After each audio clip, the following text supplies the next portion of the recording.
Morning friends, welcome back to our channel mom and me talks and it's me Sandhya. ఎలా ఉన్నారండి అందరూ? నేనైతే super గా ఉన్నాను అండ్ మీరందరూ కూడా సూపర్ ఉండాలని కోరుకుంటున్నాను. సో పొద్దున్నే మనకి ఏ హడావిడి ఉంటుందండి. మార్నింగ్ లేవగానే ముందు పరిగెత్తుకుంటూ కిచెన్లోకి వెళ్ళి బ్రేక్ఫాస్ట్లు వంటలు చేసే పనులు ఉంటాయి కదా.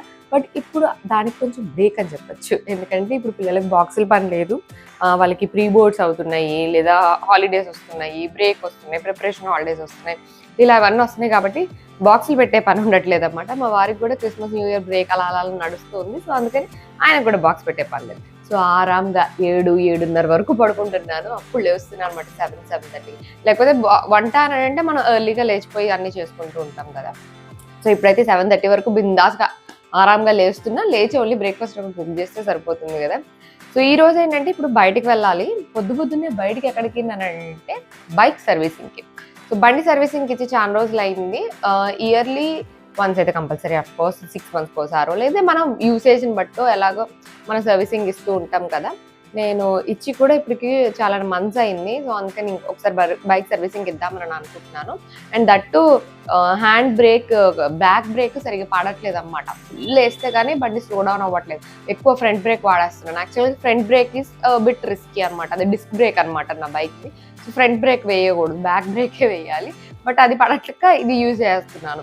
సో అందుకని సర్వీసింగ్కి ఇచ్చేసి ఆ బ్రేక్స్ అవన్నీ కూడా ఒకసారి చెక్ చేయించేసి అండ్ అలాగే ఆయిల్ కూడా చేంజ్ చేయించాలి, అవన్నీ చేయించేసి వద్దాము అని చెప్పి ఇప్పుడు బైక్ సర్వీసింగ్ ఇవ్వడానికి వెళ్తున్నాను అనమాట. సో మనకేంటంటే అప్పుడప్పుడు బైక్ సర్వీసింగ్ ఇస్తూ ఉంటే దాని లైఫ్ ఇంకా పెరుగుతూ ఉంటుంది అనమాట. సర్వీసింగ్ ఇవ్వకపోతే ఇంజిన్ త్వరగా పాడైపోతుంది.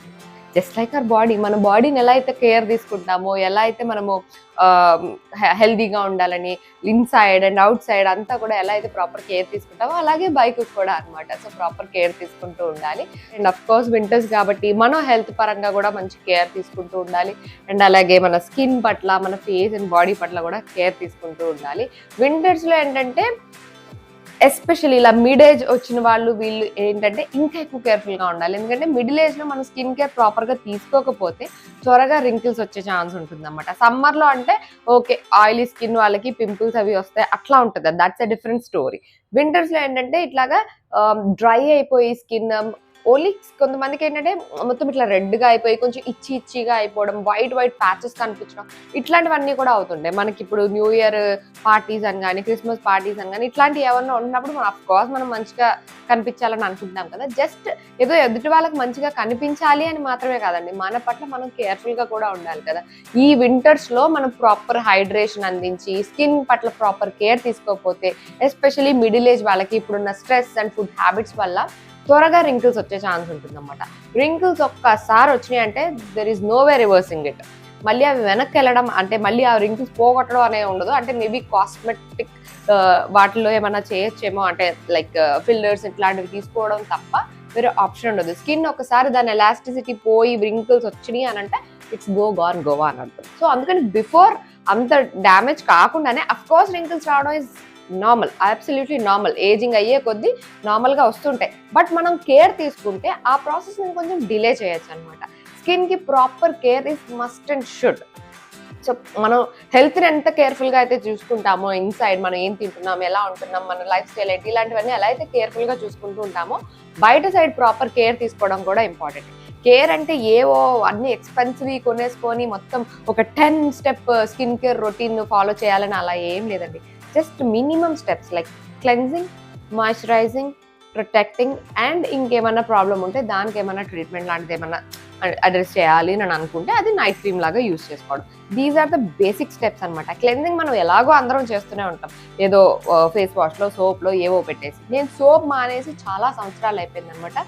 I always use my cure skin kit. So నేను ఇదే ఫేస్ వాష్ యూజ్ చేస్తూ ఉంటాను.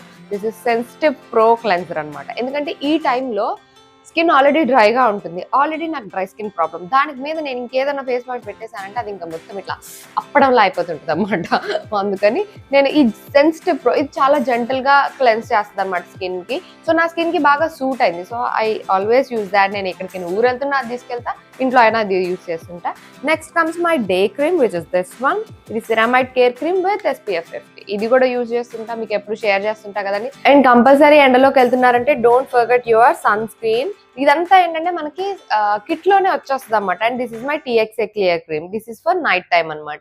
ఇవన్నీ మనకి కిట్ లోనే వచ్చేస్తాయి. మన స్కిన్ ఏంటి, మనకి ఎలాంటి టెక్స్చర్ ఉంది, మనకి ఎలాంటి ప్రాబ్లమ్స్ ఉన్నాయి, ఇవన్నీ మనమే ఫిగర్ అవుట్ చేసుకోవాలి కదా. లేదు మాకు అంత తెలియట్లేదు అని అనుకుంటే you can definitely track your skin. ఎందుకంటే ఇందులో మనం ఇలా ఒక ఫోటో తీసి అలా అప్లోడ్ చేయంగానే అదే ఆర్టిఫిషియల్ ఇంటెలిజెన్స్ ద్వారా స్కాన్ చేసి మనం ఎలాంటి ప్రొడక్ట్స్ వాడాలి ఏంటి ఇవన్నీ కూడా ఒక డెర్మటాలజిస్ట్ సజెస్ట్ చేస్తారన్నమాట.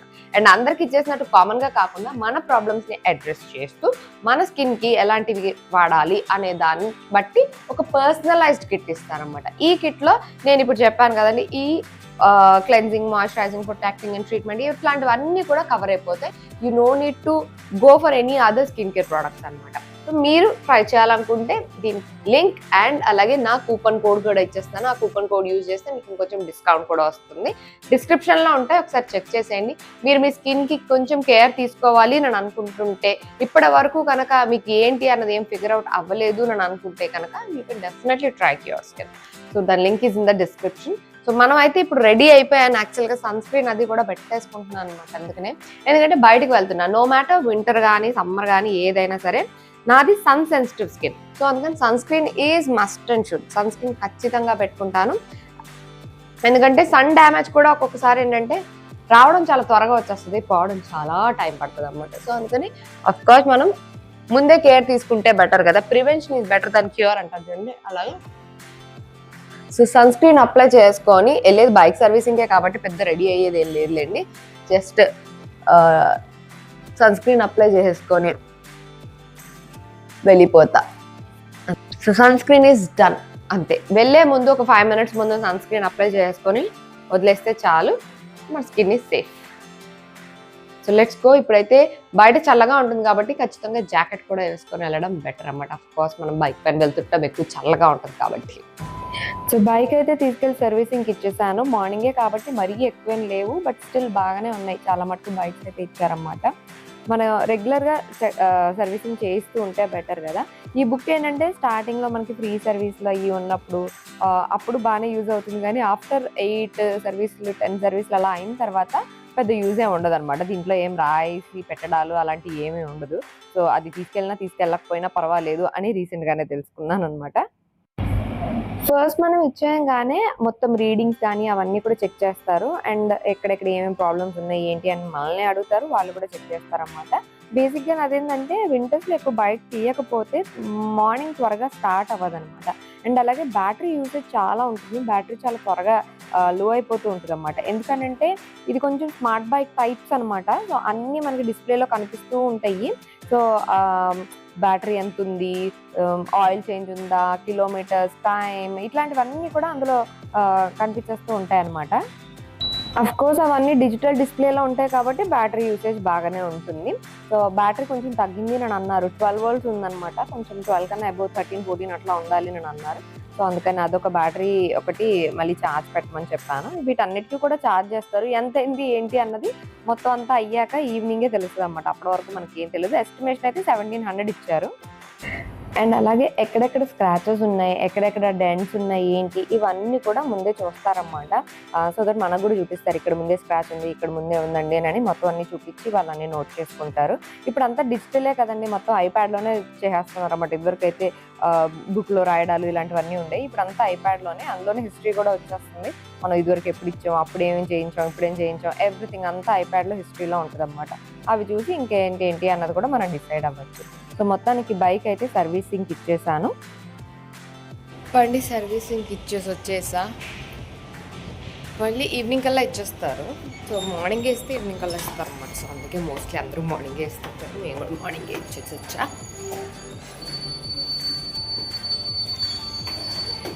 సో మళ్ళీ ఈవినింగ్ వెళ్ళి తెచ్చుకోవాలి. మోస్ట్లీ 6 o'clock అంటారు, కానీ ముందే కాల్ వస్తుంది.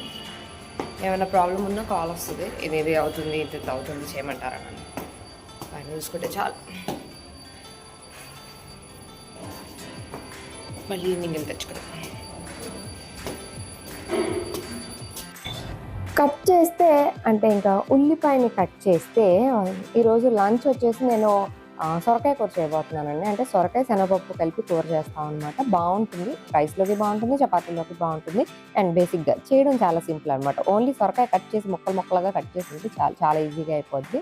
ఫస్ట్ అయితే ఇక్కడ నేను చాపర్లో ఉల్లిపాయ, పచ్చిమిరపకాయ అండ్ కరివేపాకు ఈ 3 వేసేసి ఇలాగా చాప్ చేస్తాను అనమాట. ఇందులో మసాలాలు అలాంటివి ఏమీ యాడ్ చేయము. తినడానికి కమ్మగా ఉంటుంది అనమాట కర్రీ. బేసిక్గా అన్నంలోకి బాగుంటుంది, చపాతీలోకి కూడా బాగానే ఉంటుంది. అండ్ కొంచెం గ్రేవీగా వస్తుంది. సొరకాయ అంటే మనం అయితే ముక్కలుగా కొంచెం ఫ్రై లాగా చేయడమో, లేకపోతే ఫ్రై ఇన్ ద సెన్స్ కొంచెం ఇగురులాగా చేయడమో, లేకపోతే పులుసు పెట్టుకోవడమో ఎక్కువ చేస్తుంటాం కదా. ఇది రెండింటి మధ్యలో ఉంటుంది అనమాట. అటు గ్రేవీగానే ఉంటుంది అండ్ అలానే పులుసులు, మసాలాలు లాంటివి కూడా ఏమీ ఉండవు. సో డైరెక్ట్గా నేను ఇక్కడ కుక్కర్లో వేసేస్తున్నానండి, ఎందుకంటే త్వరగా అయిపోద్దని. సో కుక్కర్ అవసరమే లేదు, మామూలు కడాయిలో వేసుకోవచ్చు. బట్ నాకు ఇక్కడ కొంచెం క్విక్గా అయిపోవాలి, నాకు వేరే పనులు ఉన్నాయని చెప్పి నేను ఇలా చేస్తున్నాను అనమాట. అండ్ ఇందులో ఆయిల్ వేసి అందులో ఆవాలు, జీలకర్ర, కొంచెం మెంతులు వేసేసి అవి వేగిన తర్వాత ఉల్లిపాయ ఇవన్నీ వేసి మనం చాప్ చేసి పెట్టుకునే ఉంటాయి కదండి, అవన్నీ వేసి మంచిగా వేపేసుకోవాలి. నెక్స్ట్ అందులో టమాటో యాడ్ చేసేసుకోవాలన్నమాట. టమాటో కూడా సన్నగా చాప్ చేసి యాడ్ చేసేసుకోవచ్చు. నేనేంటంటే ఇక్కడ వెజిటబుల్ చాపర్లో వేసేస్తున్నాను అనమాట. దానిలో వేసేస్తే ఈజీ అనిపించేస్తుంది. కాకపోతే ముక్కలు కొంచెం సన్నగా తురిమినట్టుగా వచ్చేస్తాయి అనమాట, సన్నగా తరిగినట్టుగా. సో ఇవి వేసేసి మొత్తం ఒకసారి పచ్చి వాసన పోయేలాగా అంతా వేపేసుకోవాలి. దీనిలో కావాలంటే అల్లం వెల్లుల్లిపాయ పేస్ట్ యాడ్ చేసుకోవచ్చు. బట్ నేను అల్లం వెల్లుల్లిపాయ పేస్ట్ ఏమి యాడ్ చేయను, బికాజ్ అది వేస్తే కొంచెం ఫ్లేవర్ మారిపోయినట్టు అనిపిస్తూ ఉంటుంది అనమాట. సో ఇది మాత్రం కొంచెం పచ్చివాసన పోయేదాకా మంచిగా వేపేసుకోవాలి. నెక్స్ట్ దీనిలో కోసమని సొరకాయ ముక్కల్ని చిన్న చిన్నగా కట్ చేసుకోవాలన్నమాట. మరీ పెద్దగా కాకుండా, అంటే మనం పులుసులు అంటే పొడుగ్గా కట్ చేస్తూ ఉంటాం కదా పెద్దగా, అలా కాకుండా ఇలాగ చిన్న క్యూబ్ సైజ్ లాగా కట్ చేసుకోవాలి. సొరకాయ ఎంత లేతగా ఉంటే అంత బాగుంటుంది. అంటే కొన్ని మా సైడ్ కొంచెం పాలు పోసి అలా కూడా చేస్తారు, మళ్ళీ అదొక డిఫరెంట్ టేస్ట్ వస్తుంది అనమాట. సో ఇప్పుడు నేను అలా చేయట్లేదులేండి. సేమ్ ఇదే రెసిపీ సొరకాయని బీరకాయతో కూడా రీప్లేస్ చేయొచ్చు. బీరకాయ వేసి చేసినా సరే ఈ కూర అంతే టేస్టీగా అంత బాగా వస్తుంది అనమాట. సో ఈ సొరకాయ ముక్కలన్నీ ఇందులో వేసేసి ఒకసారి మంచిగా మిక్స్ చేసేసుకోవాలి. సో సొరకాయని ముందే పీల్ చేసి చిన్న ముక్కలుగా కట్ చేసి ముందు రోజే మనం రెడీ చేసి పెట్టుకోవచ్చు. ఎందుకంటే పొద్దున్నే వంట చేయాలి అనుకున్నప్పుడు హడావుడి లేకుండా ఉంటుంది అనమాట. ఎందుకంటే మాకులాగా ఒక 5 మెంబర్స్ అలా ఉన్నారనుకోండి ఇంట్లో, సో క్వాంటిటీ కూడా ఎక్కువ కావాల్సి వస్తుంది. సో పెద్ద మొత్తం సొరకాయ అంతా కట్ చేయడానికి కూడా కొంచెం టైం పడుతుంది. అదేదో మనం ముందే ప్రెప్ చేసి పెట్టేసుకున్నాం అనుకోండి, పొద్దున్నే హడావుడి లేకుండా డైరెక్ట్గా పొయ్యి మీద వేసేయచ్చు అనమాట.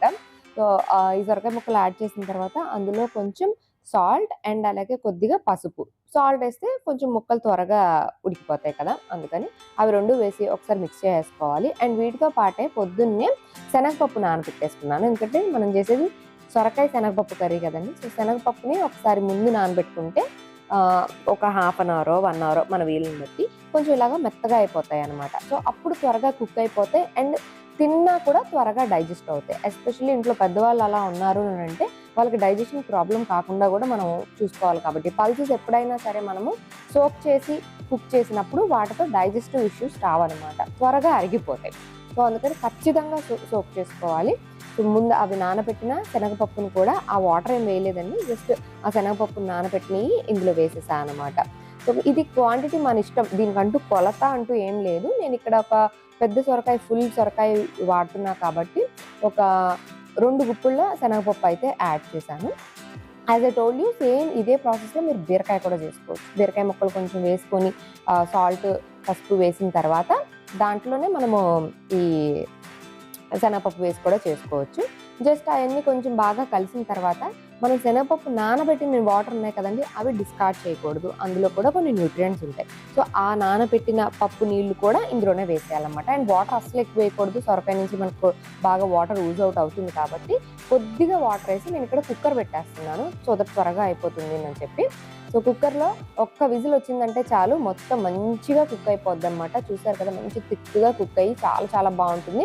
కొత్తిమీరతో గార్నిష్ చేసుకుంటే సరిపోతుంది. అఫ్కోర్స్ కారం కూడా యాడ్ చేశానండి, కొంచెం కారం అడ్జస్ట్ చేసుకోవడానికి. అంతే, మన కూర అయితే రెడీ అయిపోయింది. రైస్లో కానీ చపాతీలోకి కానీ సూపర్గా ఉంటుంది. వేడివేడిగా తింటుంటే వింటర్లో చాలా బాగుంటుంది. మీరు ట్రై చేయాలనుకుంటే డెఫినెట్గా ట్రై చేయండి. సో అదండి ఇవాళ నా video. That's it for today friends. See you all in another video. Till then take care and by.